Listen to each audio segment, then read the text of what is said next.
Alin kami di, alas 2 yung agahon, takat na, palawod.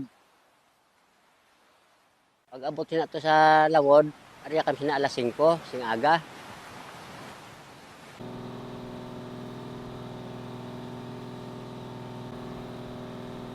Pag ari alas 5, tigang kami mga alas 7.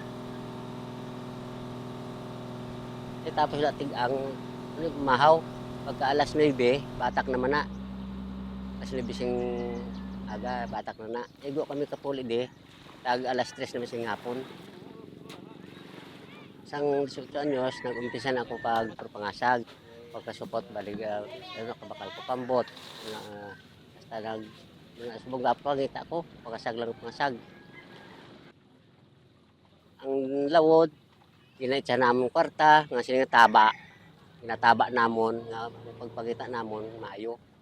Hindi kami pag dunitan bla. Kasi kami mag-arya, kalambat. Inaitsahan namon daw bilang ginataba namon ang maryahan. Pagkaboy mo sina daw okay ang imong pagpangita daw kayo man daw ka mag-an. Isang din ka lang makaarya ka. Daw kadamo pero masang ano mo nga mga makuha.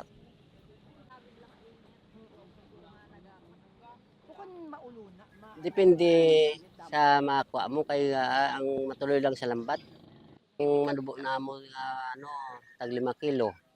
Ang mataas na may ara ang tag 10, 8 amo nang mataas lang.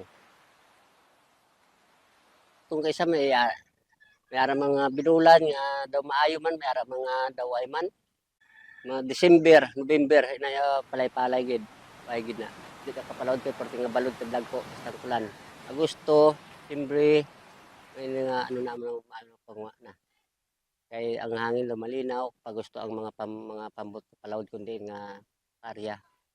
Ano man namon gadatam lang kami sa planta tag 2.15 kilo.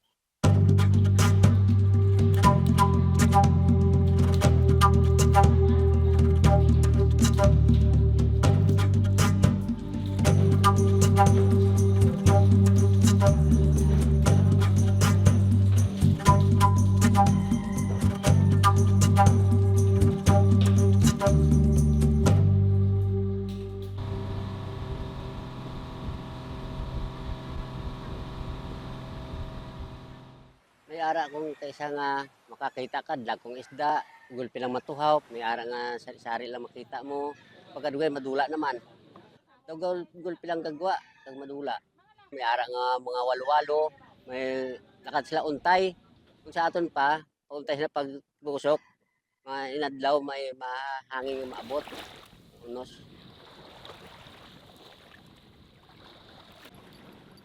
Pakasag lang pangasag. Kung maddos, hindi naman kami kailig. Kaya maddos man. Kung malinaw na, kalit lang.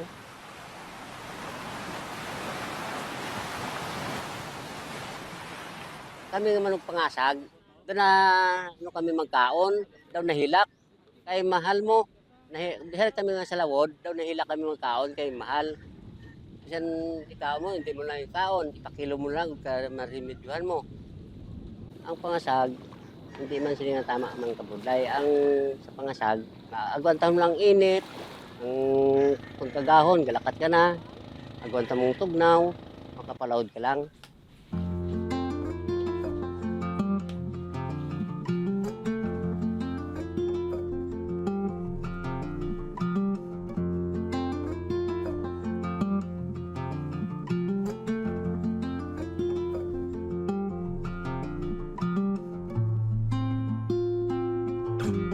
Bel Villarias, 65 edad, taga Punta Patio, ang obra ko pangasag.